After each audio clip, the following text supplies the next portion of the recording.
Assalamualaikum warahmatullahi wabarakatuh. Jumpa lagi bersama saya Riki Komarudin dari PT Prima Energi Konsult.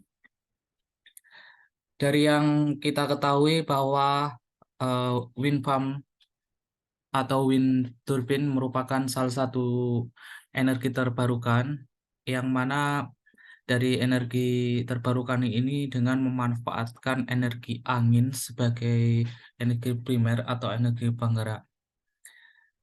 Secara umum, kita bisa melihat bahwa target penetrasi renewable energy hingga tahun 2025 ini sebesar 23%, sehingga sangat banyak digunakan terkait dengan penggunaan atau pemanfaatkan wind turbine ini sendiri.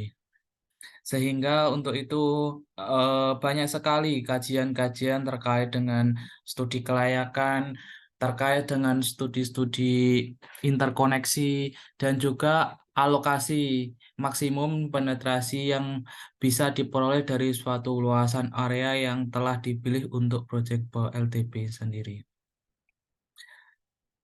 Untuk itu, kita akan membahas terkait dengan basic teori dari energi wind farm ini sendiri. Yang kita ketahui bahwa wind farm ini sangat bergantung. Mungkin jika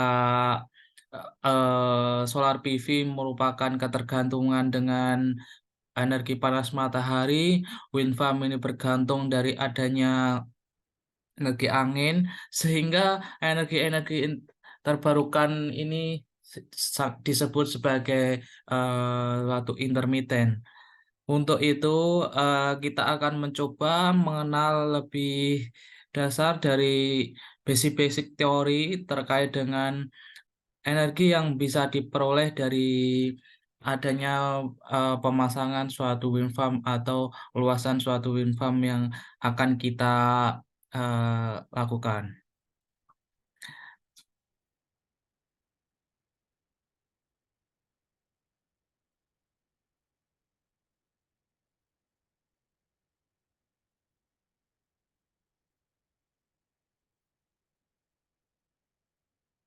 Nah, ini merupakan secara umum prinsip-prinsip dari eh, wind farm itu sendiri. Yang pertama, kita bisa melihat ya di sini ada bentuk turbin angin. Dari bentuk turbin angin ini kita bisa melihat beberapa bagian ya. Jadi di sini ada kincir atau turbin, kemudian ini ada gearbox, rotor dan generator, kemudian di sini ada tiang penyangga. Dari aliran angin yang kita bisa lihat arah directionnya kita bisa lihat masuk ke sini, di mana lebar dari aliran angin ini kita rumus dalam suatu persamaan U ini sendiri. Kemudian ini ada luasan turbin ini kita asumsikan untuk persamaan A, sehingga energi per detik yang bisa dihasilkan ya dari satu wind turbine ini kita bisa menuliskan untuk rumus persamaan ini ya. Jadi E sama dengan setengah MV kuadrat, di mana M ini merupakan jumlah dari silinder dari besarnya panjang dari wind turbine itu, kemudian V ini adalah panjang dari wind turbine, kemudian M ini ada masanya, jadi setengah MV kuadrat gitu.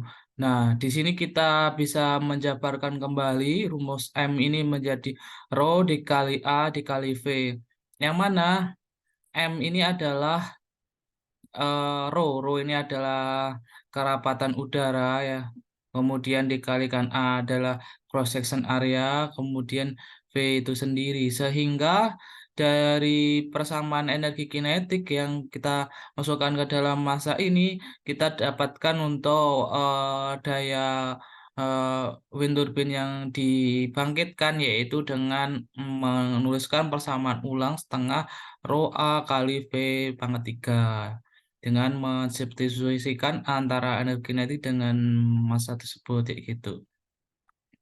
Nah, Kita bisa melihat konsep momentum ya. Jadi kita masuk pada persamaan dasar ini di mana energi angin yang mengalir 100% pada saat sebelum memutarkan turbin atau menggerakkan turbin itu sendiri, aliran angin yang telah dilalui atau melewati turbin ini akan berkurang. Bisa dilihat di sini bahwa menurut konsep dari dasar konservasi momentum ini, ketika angin itu 100%, maka setelah melewati atau menggerakkan adanya penghalang kincir angin ini akan berkurang sebesar 40,7% kayak gitu.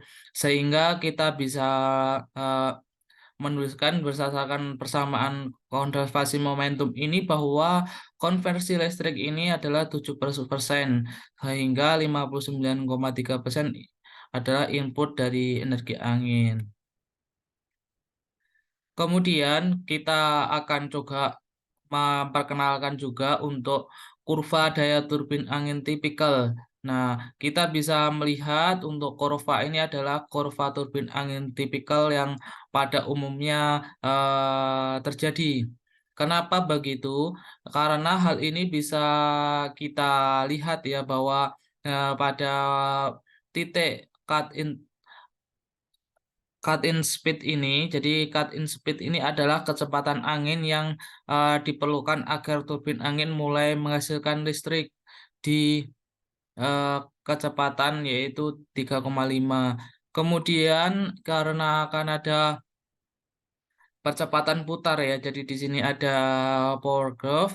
Jadi untuk power curve ini adalah turbin mulai menghasilkan daya kayak gitu. Kemudian di titik puncak dari daya yang dihasilkan dari angin tersebut ini adalah rate output power dan rate output speed. Jadi untuk rate output power dan rate output speed ini adalah putaran maksimum dari suatu wind turbine yang mana bisa menghasilkan daya yang maksimal. Jadi secara umum bahwa rate output speed dan rate output power ini adalah kecepatan maksimum yang dibutuhkan agar struktur turbin angin tidak mengalami kerusakan kayak gitu. Kemudian di sini ada cut out speed. Tujuan cut out speed ini adalah kecepatan yang maksimal yang diperlukan agar turbin tetap mempertahankan daya nominal dan bila melebihi nilai tersebut maka daya turbin tersebut akan dikontrol agar tidak melebihi nominal tersebut. Sehingga pada wind turbine ini memiliki teknologi HVRT dan LVRT.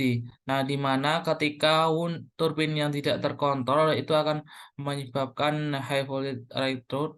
Kemudian kita harus mengontrol agar kecepatan tersebut dapat diterima dan juga tidak merusak dari adanya eh, peralatan yang mengkopel. Jadi di sini ada generator tersebut seperti itu. Nah, ini kita bisa melihat ya. Jadi di sini ada wind potensial di Indonesia. Untuk sumber yang digunakan adalah Global Wind Atlas. Untuk Bapak Ibu bisa juga mengakses data ini secara gratis yaitu dengan mengakses https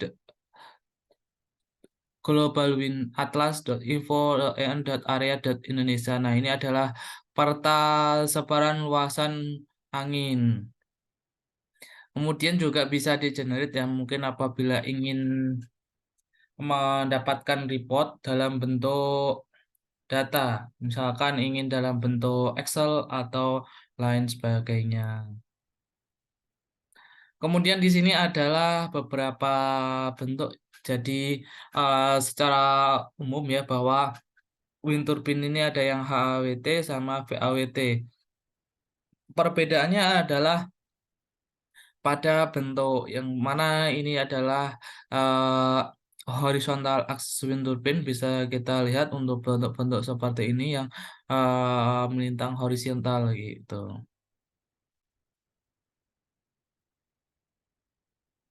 Kemudian sebagai contoh ya di sini ada beberapa Savenius, kemudian ada Darius, kemudian ini ada bentuk Harotor.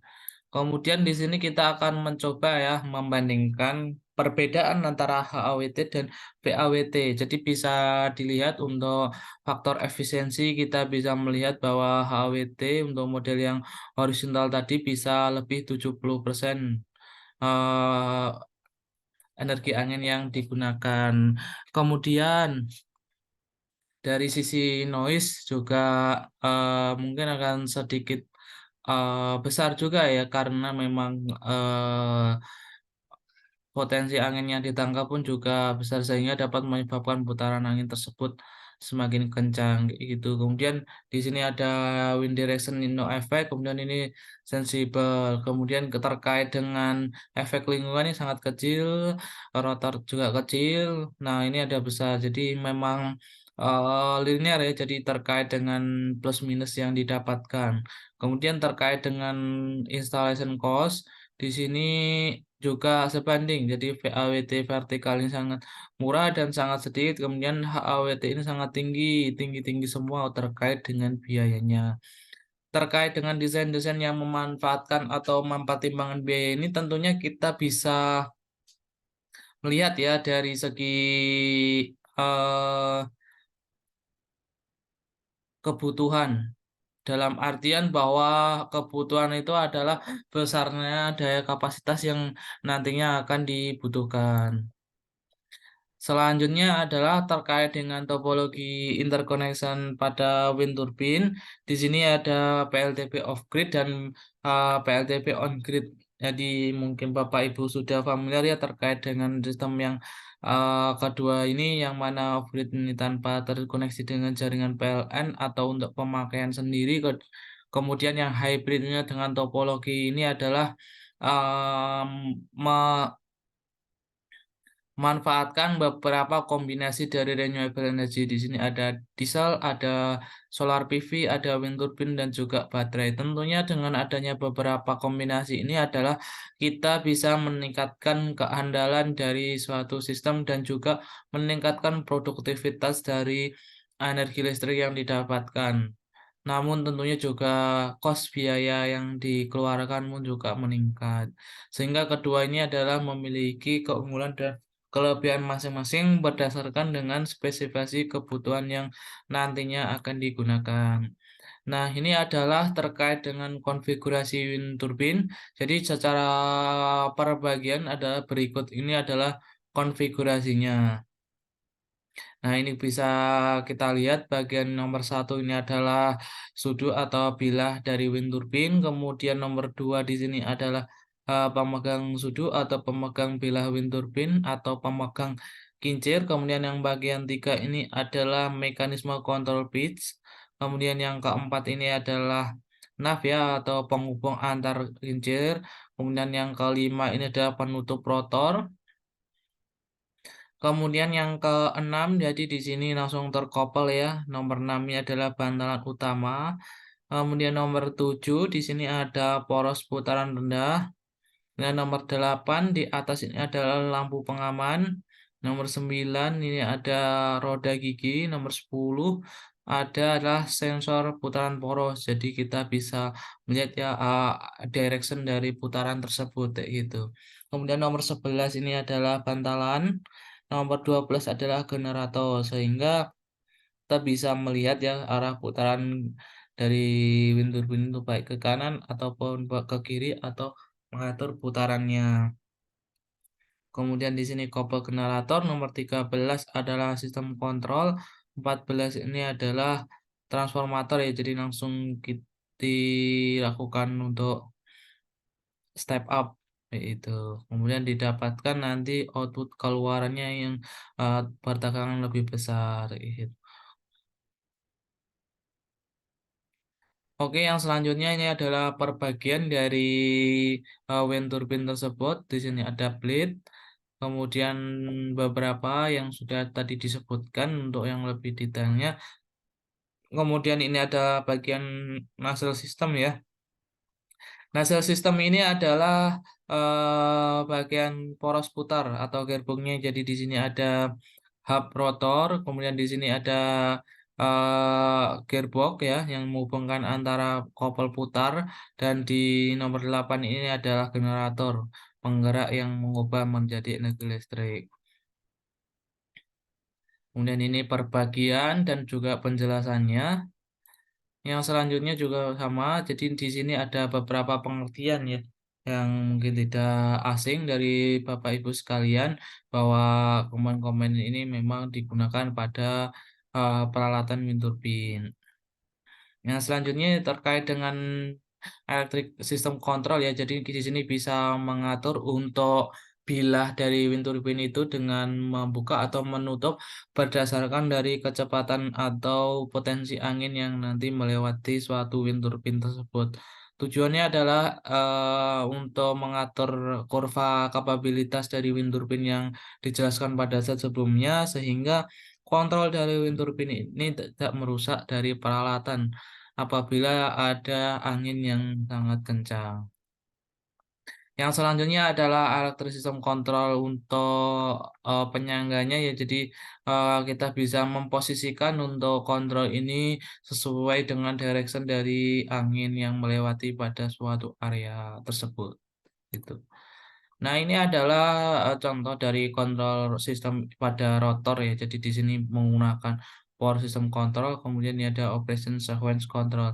Untuk kontrolnya sendiri ini bisa em, memanfaatkan untuk memutarkan. Jadi di sini ada kontrol untuk rotor ya yang sudah kita sebutkan sebelumnya tadi. Jadi bisa tujuannya adalah memaksimalkan dari adanya putaran akibat angin yang tidak berarah atau tidak beraturan. Nah, yang selanjutnya yaitu terkait dengan kurva probabilitas ini yang mempengaruhi dari kontrol yang telah dilakukan tersebut.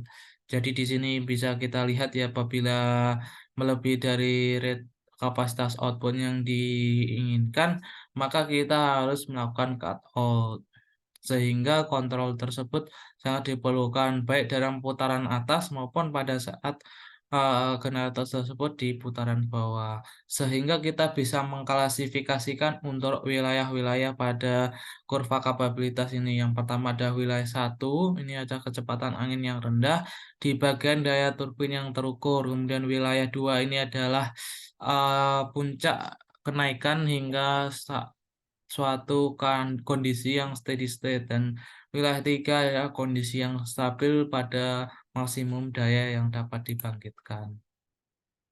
Nah, ini adalah berikut terkait dengan grid code ya, regulasi Undang-Undang Nomor 20 Tahun 2020 terkait dengan pembangkit listrik tenaga bayu. Berdasarkan peraturan ini, yang pertama adalah perusahaan atau produsen PLTB harus menyediakan dokumentasi berikut berdasarkan standar IEC 61422 edisi 1.0 2010 5 dan perubahannya untuk persetujuan penyambungan ke jaringan. Nah, ini sangat penting. Nah, adapun untuk laporan evaluasi kondisi ini mempertimbangkan untuk persyaratan-persyaratan berikut seperti kondisi angin, kondisi lingkungan, kondisi gempa bumi, kondisi jaringan tenaga listrik, dan kondisi geoteknik. Kemudian persyaratan kesesuaian evaluasi dengan kondisi lain. Kemudian yang ketiga adalah persyaratan desain turbin angin yang spesifik sesuai dengan kondisi lokasi. Yang pertama adalah suhu dan temperatur, kelembapan udara sekitar, radiasi, curah hujan, zat kimia, partikel, sanitas, dan kondisi listrik serta petir. Kemudian untuk yang selanjutnya persyaratannya yaitu kesesuaian desain khusus turbin angin yang sesuai dengan kondisi lokasi, laporan survei dari lokasi, tata letak dan perkiraan, kemudian sertifikat validasi tipe ya. Jadi memang ada eh, surat atau sertifikasi dari peralatan itu sendiri. Kemudian yang nomor 7 adalah penilaian kapabilitas koneksi jaringan grid, connection capability assessment. Nah, ini sangat penting dan diperlukan terkait dengan regulasi grid code itu sendiri.